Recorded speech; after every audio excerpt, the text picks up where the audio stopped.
윤동주 시인의 내 인생의 가을이 오면이라는 시가 있습니다. 내 인생의 가을이 오면 나는 나에게 물어볼 이야기들이 있습니다. 내 인생의 가을이 오면 나는 나에게 사람들을 사랑했느냐고 물을 것입니다. 그때 가벼운 마음으로 말할 수 있도록 나는 지금 내 주위에 있는 많은 사람들을 사랑하겠습니다. 내 인생의 가을이 오면 나는 나에게 열심히 살았느냐고 물을 것입니다. 그때 자신 있게 말할 수 있도록 나는 지금 맞이하고 있는 하루하루 최선을 다하여 살겠습니다.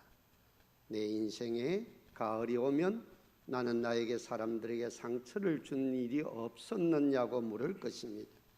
그때 기쁘게 대답할 수 있도록 내 삶의 날들을 기쁨으로 아름답게 가꾸어 가겠습니다. 내 인생의 가을이 오면 나는 나에게 어떤 열매를 얼마만큼 맺었느냐고 물을 것입니다.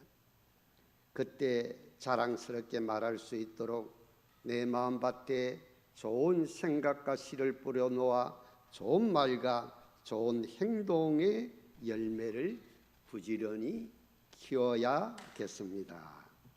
내 인생의 가을이 오면, 제가 이번 주간에 책을 읽다 보니까 가을에 대한 시가 아주 좋은 시들이 많이 있더라고요. 그래서 제가 특별히 윤동주 시인의 시를 인용하였습니다. 우리 인생의 가을이 오면 더욱더 후회 없는 삶을 꿈꾸고 소망하는 우리 감천교회 모든 교우들이 되시기를 주님의 이름으로 축원합니다. 야고보 사도는 예수님의 친동생입니다. 성경에 보면 야고보라는 이름이 굉장히 많아요. 성경에 수천 명의 사람 중에 동명이인이 굉장히 많습니다. 이 야곱이죠. 제이콥. 야곱은 찬탈자, 약탈자, 발 뒤꿈치를 잡은 자, 속이는 자, 악착스러운 자, 거짓말장이, 뭐 이런 뜻이 있습니다. 이름의 뜻은 별로 좋지를 않습니다. 여러 명의 야고보 중에서 예수님의 친동생 야고보는 예수님께서 공생애를 시작하고 나서 하루는 고향 땅 나사렛 동네를 방문해서 이곳 해당에서 천국 복음을 가르쳤을 때 많은 사람들이 예수님의 가르침에 깜짝 놀래죠. 그런데 예수님이 공생애를 시작하기 전에 직업이 뭐였습니까? 목수였죠. 여러분들이 알고 있듯이 목수이다 보니까 그 당시에 노동자, 힘든 일을 하는 목수의 직업은 천한 직업이었습니다. 그러다 보니까 예수님의 능력은 인정하면서도 예수님의 말씀에 대한 건의는 배척하는 모습을 보여주고 있습니다. 예수님이 십자가에 달리시고 부활 사건 이후부터 부활하신 예수님을 만나고부터 이 야고보는 자기 형님에 대한 인식이 달라집니다. 그 전에 친동생이다 보니까 자기 형님으로 생각했는데, 목수로 생각했는데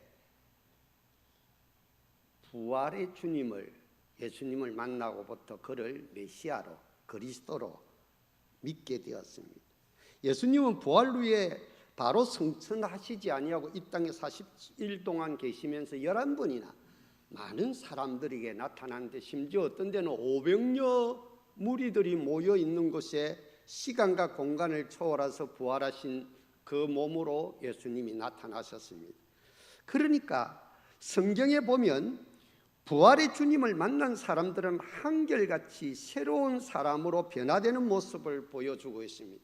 사도행전 9장에 보면 대표적으로 사울입니다. 다메스크로 가다가 부활의 주님을 만나고 변화됩니다. 그래서 그는 세계를 복음하는 이방인에 대해 전도자가 되었고, 야고보 역시 부활의 예수님을 만난 후에 초대 기독교의 예루살렘 교회의 지도자가 됩니다. 이 야고보 사도는 처음에는 회의론자, 의심자였습니다. 그런데 예수님을 만나고 약 20년이 지난 후에 예루살렘 총회의 회의가, 요즘 말로 하면 총회가 있었습니다. 그때에 의장 역할을 합니다. 그리고 사도행전 15장에 보면 그 당시에 여러 가지 초대교회, 여러 가지 안디옥 교회의 세례 문제나 할례 문제나 그 외 여러 가지 율법의 의에 대한 문제를 질문했을 때 거기에 바로 결론을 내린 분이 이 야고보 사도, 예수님의 친동생인 오늘 본문의 저자 야고보입니다. 야고보는 불신 유대인들에게 의인 야고보라는 칭호를 들었으며 그가 얼마나 기도를 많이 했는지 그의 별명이, 따라하십시다, 낙타무릎. 여러분, 낙타무릎을 여러분들 기억하시죠? 낙타무릎, 얼마나 무릎 꿇고 기도를 많이 했는지 그분의 별명은 낙타무릎이었습니다. 고대 유대 역사가인 요세푸스 사가에 의하면 BC 43년 경에 이 폐위되기 직전인 아나누스라는 대제사장에 의해서 그가 돌에 맞아 순교하게 되었다. 사도행전 12장에 보면 베드로가 옥에 풀려난 후에 마가 다락방에 있는 사람들에게 안부를 전하고 이 야고보 사도에게도 자기가 하나님의 은혜로 이렇게 옥에서 나온 것을, 탈옥이 아니라 옥에서 풀려 나온 것을, 기적적인 역사를 보고하라라는 이야기가 있습니다. 그러니까 이런 문제를 볼 때에 이 야고보 사도는 초대교회에 베드로 사도보다 더 근위 있는 사도였다. 왜? 예수님의 일생을 같이 동거동락하지 않았습니까? 그러다 보니까 모든 사도들이, 다른 사도들은 3년 동안 예수님과 함께 동거동락했지만 이 야고보는 30년 동안 예수님과 동거동락하고 그 이후에 20년 동안 정말 온전히 예수님은 그리스도이시다, 구원자이시다, 부활의 주님은 생명의 주님이고 영생의 주님이다, 할렐루야, 그것을 증거하는 사도가 되었습니다. 오늘 본문 말씀에 여러 가지 시험을 만날 때에 너희는 온전히 기쁘게 여기라 라고 2절에 말씀하시고 있습니다. 시험은 누구에게나 오지만 우리가 시험을 만났을 때에 예수 중심의 생활을 하라라고 말하고 있습니다. 일이라는 것은 엎침대 덮친격으로 연속적으로 계속적으로 막 아프고 슬픈 힘든 사건들이 생기는 경우가 많이 있습니다. 시험과 시련을 기쁘게 여길 수 있는 것은 믿음의 시련이 인내를 만들어내기 때문이다. 그 인내가 우리를 목표에, 천국까지 이르게 하는 목표에 이르게 하는 힘이 있게 만든다라는 것입니다. 그래서 여러 가지 시험을 만나면은 기쁘게 여기라. 사람은 어렵고 힘들 때 인간적인 방법과 술수를 씁니다. 그런데 말씀을 믿는 믿음으로 반응을 하지 않으면 하나님이 그 사람의 삶을 기쁘게 생각하지 아니한다. 5절 말씀에 너희 중에 누구든지 지혜가 부족하거든 모든 사람에게 후히 주시고 꾸짖지 않은 하나님께 구하라 그리하면 주시니라. 그런데 그 후에 6절 말씀에 의심하는 자는 마치 바람에 밀려 요동하는 바다 물결 같다. 죽게 얻기를 생각하지 말라라고 하시고 있습니다. 사실 교회에 나오는 분들은 다 나름대로 믿음이 있죠. 그런데 하나님께 기도할 때는 믿음으로 하는데 그 결과가 빨리 이루어지지 않고 또 내가 기도했는데도 어렵고 힘든 일이 계속 반복되어 일어날 때에 의심이 생긴다는 것입니다. 우리가 시험 문제를 풀 때 객관적인 문제가 많습니다. 그런데 객관적인 문제는 보통 사지선다형이죠. 4가지 질문을 해놓고 거기에 답을 하나를 해놨습니다. 그런데 시험을 풀 때 보니까 1번도 다 깎고 2번도 다 깎는데 확신이 안 서니까 1번, 2번을 다 썼습니다. 그러면 맞는 답입니까? 틀린 답입니까? 틀린 답이죠. 하나를 써야 되죠. 하나를 써야 그것이 25% 확률로 정답이 됩니다. 저는 겐토를 잘 쳤습니다. 옛날에는 겐토 칠 때 뭐라고 했습니까? 연필로 굴렀죠. 연필을 굴러가 1번, 2번, 3번, 4번. 그런데 이제 저는 겐토를 칠 때 확률적으로 겐토를 쳤어요. 다음에 시험 잘 치기를 원하시는 분들은 저한테 오시면 제가 가르쳐 드리겠습니다. 그러므로 우리는 가난과 질병과 인간관계, 자녀 문제, 직장의 문제, 사업의 문제, 경제의 문제, 국가와 민족의 문제를 안고 기도를 합니다. 그런데 방금 김명진 장로님 기도처럼 남북 통일이 그렇게 평화롭게 쉽게 빨리 이루어지지 않잖아요. 그러면 우리가 의심이 생기죠. 의심이 생기는 것은 두 마음을 품었다라고 말하고 있습니다. 두 마음을 품었다는 것은 마음이 갈라졌다라는 것입니다. 우리가 신앙생활을 오래 하고 황종직분자인데도 불구하고 그렇게 충성을 하는데도 불구하고 정답을 딱 맞추지 못할 때가 많다는 것입니다. 왜 그러냐? 믿음을 가지고 기도하는데 응답이 빨리 오지 않으니까 인간적인 방법과 생각을 집어넣어서 기도 속에, 내 기도 속에 하나님의 능력이 잘 나타나지 않는 경우가 많다는 것입니다. 왜? 의심이 들어가 있기 때문에. 오늘 이 자리에 오신 여러분들은 예수 그리스도의 이름에 절대적인 믿음을 가지시기를 주의 이름으로 축원합니다. 우리 조상들은 다 절에다 이름을 올려놨습니다. 저도 뭐 다 옛날에 절에다 이름을 올려놨죠, 우리 조상들이. 그런데 예수님이 길이요 진리요 생명이요 선한 목재요 양의 문이요 참 포도나무인 것을 잘 모릅니다. 예수님이 창조주이고 완전하신 분, 영생 복락을 누리고 생명의 영생의 주인인 것을 잘 모릅니다.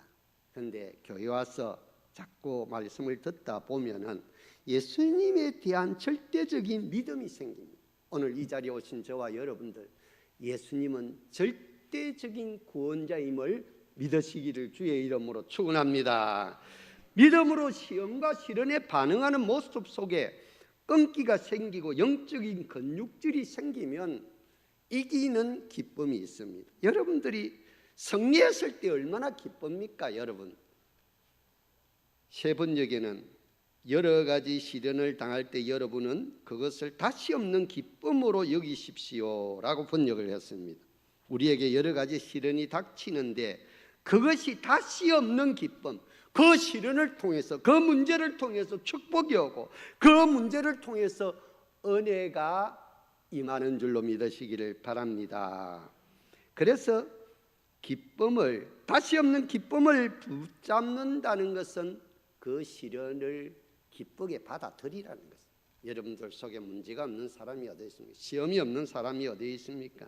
우리 앞에 놓여있는 여러 가지 어려운 일, 힘든 것, 소상한 일, 견딜 수 없고 밥맛이 떨어지고 잠도 제대로 안 올 때 그런 일들이 다시 없는 축복의 기회가 된다는 것을 믿으시기를 바랍니다.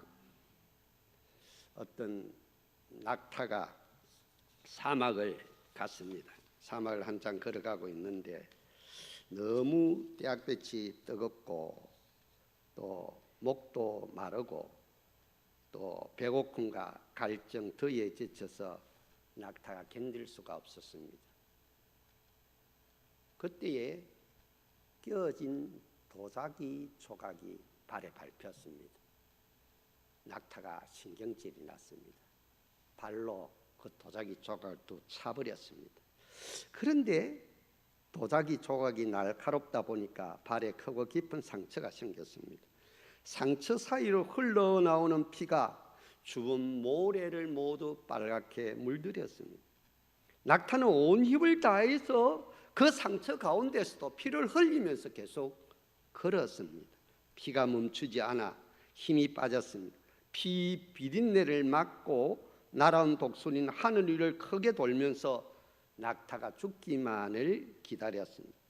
낙타는 매우 두려웠으나 고통을 참아가며 묵묵히 앞으로 나아갔습니다. 그러나 마침내 사막 끝에 도달했을 때 가다출혈과 피로가 너무 누적돼서 그만 땅 위에 쓰러지고 말았습니다. 낙타가 죽기 전에 후회하면서 한 말이 무엇입니까? 그 작은 도자기 조각을 그냥 무시했으면 이렇게 죽지는 않았을 걸. 낙타는 자기 발 밑에 도자기가 밟혀서 죽은 것이 아니라 도자기를 신경질 내면서 두 차버렸기 때문에 자신의 스스로의 분노를 지하지 못해서 죽었다라고 장이처의 하버드 인생 특강에 나오는 글귀입니다. 사랑하는 교우 여러분, 우리들은 어떻습니까? 정말 우리들은 여러 가지 시련을 당할 때 어떻게 반응을 하십니까? 내 속에 은혜가 있고 평강이 있으면요, 사람들에게 너그럽습니다. 친절합니다. 부드럽습니다. 그리고 여유가 있습니다. 왜? 내 안에 살롬이 있기 때문에. 그러나 내 안에 그런 마음에 안식과 평강과 하나님과의 관계가 단절됨으로 갈증이 누적되면 계속 허기가 집니다. 계속 불안합니다. 그러다 보니까 다른 사람에 대해서, 다른 문제에 대해서 용납하지를 못하는 거예요.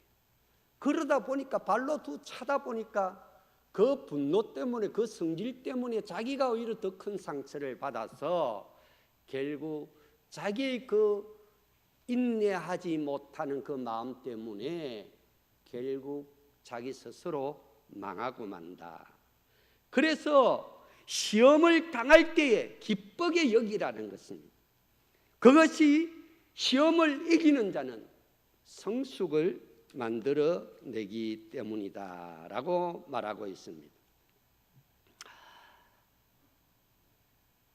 성숙이란 온전하고 구비하여 조금도 부족함이 없다, 흠이 없다. 부족함이 없다는 말은 신체 어떤 부분도 문제가 없는 최상의 상태를 말하고 있습니다.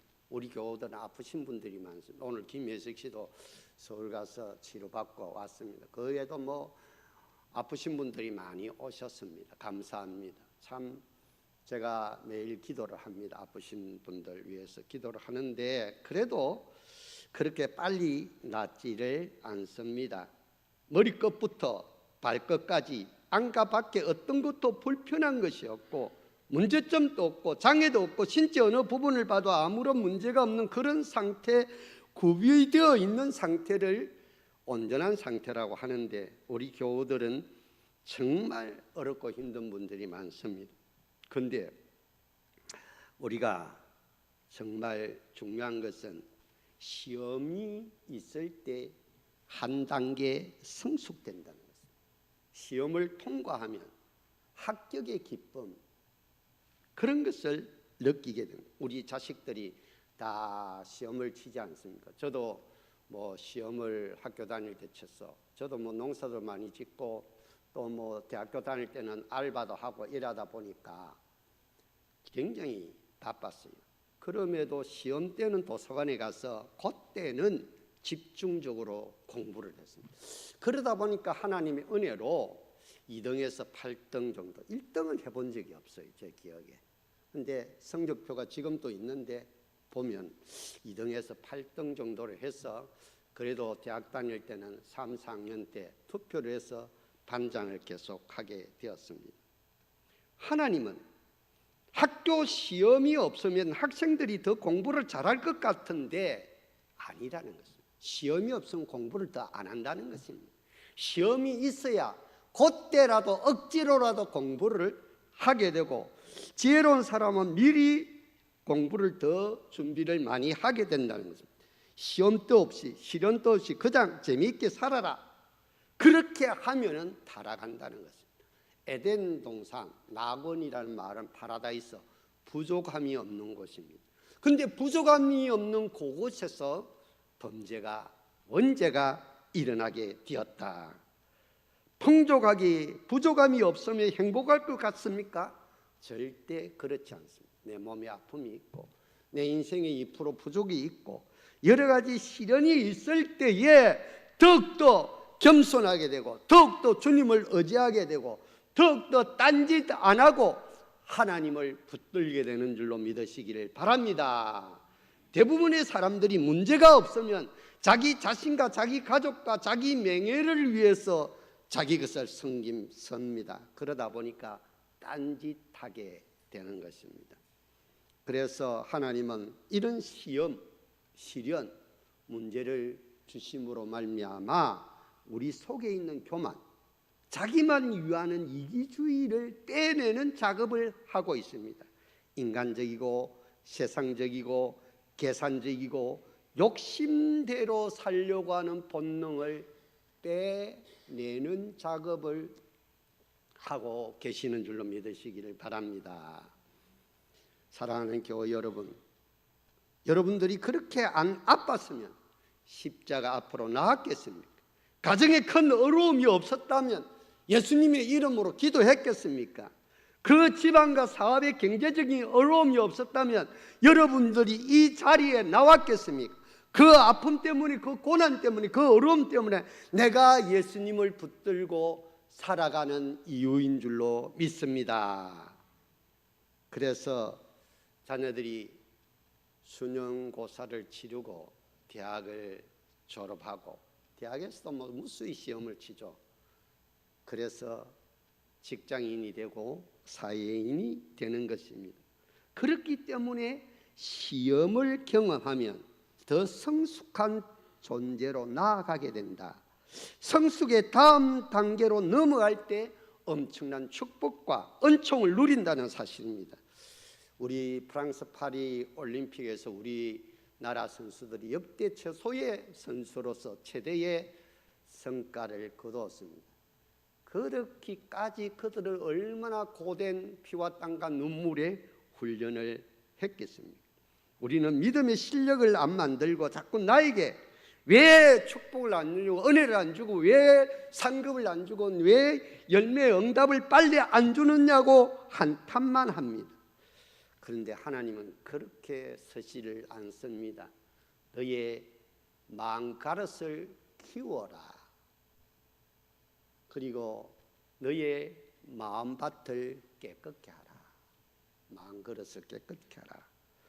그럴 때에 기적이 일어납니다. 적어도 만시간의 법칙처럼 한 분야에 10년 이상 혹독한 훈련과 기술을 익힐 때에 그 분야의 장인이 되는 것입니다.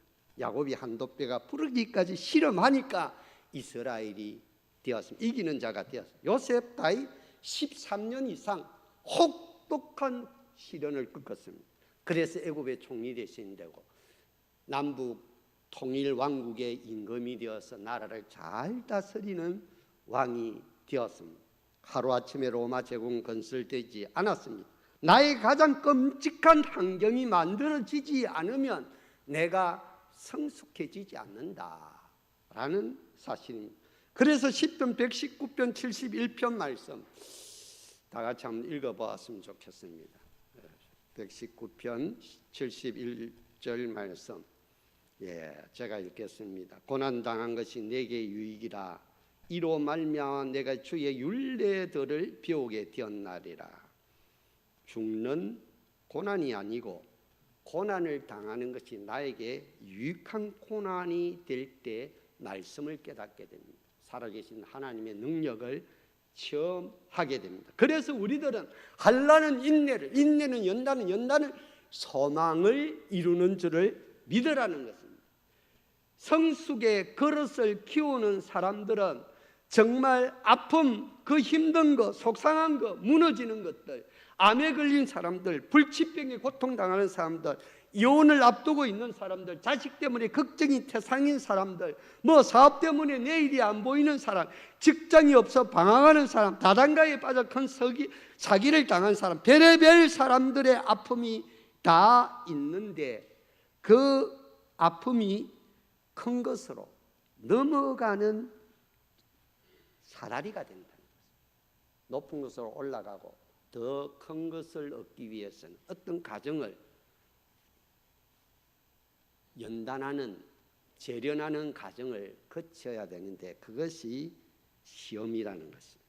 그 시험의 과정을 거치면 결국 하나님께서 성숙의 그릇을 통하여서 아름답게 크게 사용하는 줄로 믿으시기를 바랍니다. 따라하십시다. 그래서 고난은 축복의 예고편입니다. 시험과 시련은 합당치 않는 내 속에 있는 것을 정화시키는 과정이라고 그랬습니다. 하수종말 처리장이 있습니다. 그래서 똥과 오줌과 폐수가 흘러가서 정화됨으로 이급수 생활용수로 정수하여 하천으로 흘러보냅니다. 그 과정이 복잡하고 공정의 시간이 많이 걸립니다. 우리에게 고난이 오면 잃어버리는 것이 많습니다.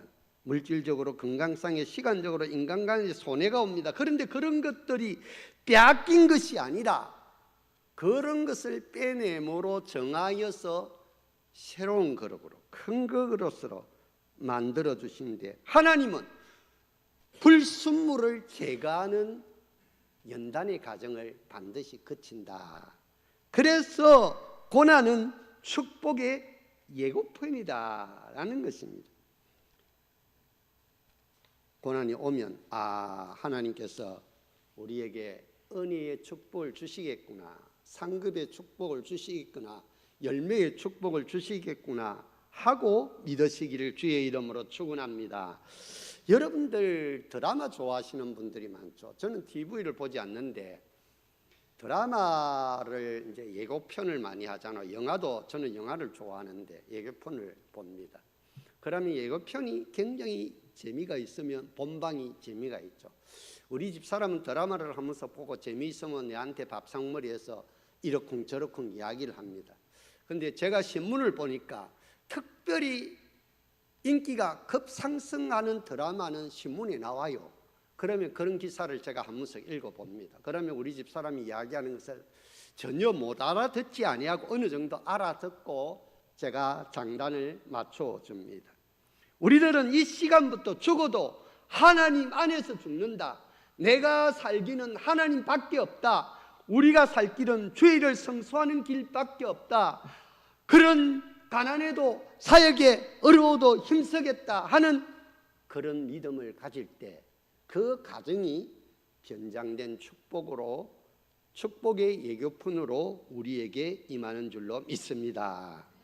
그래서 90편, 10편 90편 15절 우리를 괴롭게 하신 날수대로와 우리가 하를 당한 연수대로 우리를 기쁘게 하소서. 내가 몇 년 동안 하를 당했다, 내가 몇 년 동안 고통을 당했다, 괴로움을 당했다 하면 하나님께서 그 대가로 더 큰 위로와 축복과 은혜와 상급을 주시는 줄로 믿습니다. 욥기서 5장 24절에 내가 내 장막의 편안함을 알고 내 우리를 살펴도 이런 것이 없을 것이며, 욥은 다 뺏겼는데 우리의 양이 한 마리도 없고 재물도 없고 건강도 없고 주위 사람도 잘 떠나고 가장 지키고자 했던 자기의 자존심도 다 잃어버렸습니다. 그런데 하나님께서 욥이 그 시험 가운데서도 입술로 하나님께 범죄하지 아니하니까, 인내하니까 갑절에 축복을 주시고 빼앗긴 것을 다 채워주셨습니다. 그리고 140년 동안 더 살게 하시고, 그래서 욥은 240세까지 살고, 그리고 또 10명의 자녀도 다 회복시켜 준대. 그 세 딸은 욥기서 42장 보면은 가장 동방에서 아름다운 여성이었다라고 이야기를 하고 있습니다. 고린도후서 5장 1절에도 바울의 고난이 얼마나 많았으면 고난이 넘쳤다고 이야기를 하십니다. 고난이 넘쳤는데 그 고난이 축복의 통로, 열국의 아비, 열기의 어미, 번비의 축복을 누리는 이정표가 되었다라고 말씀하시고 있습니다. 그리고 반드시 하나님께서는 그렇게 하는 사람들에게 약속하신 것이 있는데 생명의 면류관을 주신다. 할렐루야. 상급 면류관을 약속하셨다. 약속이 눈에 안 보이잖아요. 공기가 눈에 안 보이듯이 약속도 눈에 안 보이죠. 그런데 그것을 믿고 나아갈 때에 하나님께서 역사하시는 것입니다. 나는 안 보여도 하나님은 우리를 보고 계신다. 여러분들이 자녀를 데리고 어린이 대공원에 갔을 때에 자식들이 천방지축으로 막 쫓아다닙니다. 그런데 부모는 성금성금 아이가 막 달려가니까 좋아가지고 재미있어서 막 쫓아가니까 어떻게 합니까? 부모는 아이들 뒤로 빨리빨리 성금성금 따라가면서 그 눈이 자식을 불꽃 같은 눈동자로 지켜보고 있다는 거예요. 자식은 엄마 아빠 잊어버려요. 너무 재미있어, 좋아서. 그런데 어떻습니까? 하나님이 우리가 하나님 잊어버리고 그렇게 사는데 하나님은 우리를 불꽃 같은 눈동자로 낮에가 상치 않고 밤의 달이 해치 않도록 지켜주시고 인도하여 주시고 보호하여 주시는 줄로 믿으시기를 바랍니다. 그래서 세계를 열어주신다는 거죠. 홍해 속에 세계를 주시고 사막에 강을 내게 해주시고 사막에 꽃이 피게 하시고 내 인생길에 내가 생각하지 않는 새 길을 열어주시는 줄로 믿으시기를 바랍니다. 이사야 43장 19절 보라 내가 새 일을 행하리니 이제 나타날 것이라 너희가 그것을 알지 못하겠느냐 반드시 내가 강야의 길을 사막에 강을 내리라. 할렐루야. 그러므로 우리가 하나님께로 가면 내가 원치 않는 방법으로 하나님께서 내 인생길을 인도해 주시는 줄로 믿으시기를 바랍니다. 우리 사랑하는 교우 여러분, 우리는 어차피 여러 가지 시험을 만납니다. 시련을 피할 수는 없습니다.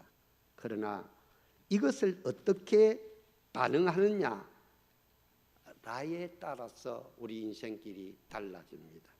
사랑하는 우리 교우 여러분들은 이 시험을 기쁘게 온전히 받아들임으로 하나님의 약속을 내 삶 속에 이루어 나가는 하나님의 사람들이 되시기를 주의 이름으로 축원합니다. 사랑과 은혜가 충만하신 하나님 아버지, 여러 가지 시험을 만나가든 온전히 기쁘게 여기는 사랑하는 교우들이 되게 하여 주시옵소서. 그리고 하나님께 지혜를 구하는 사람들이 되게 하여 주시옵소서. 의심하지 말고 낙심하지 말고 계속 하나님께 기도하여서 우리에게 주어진 사역, 성도의 사명, 전도, 구원의 사명을 잘 감당하는 예수 중심의 삶을 거룩하고 경건하게 살아가는 하나님의 사람들이 되게 하여 주시옵소서. 예수님의 이름으로 기도 올리옵나이다. 아멘.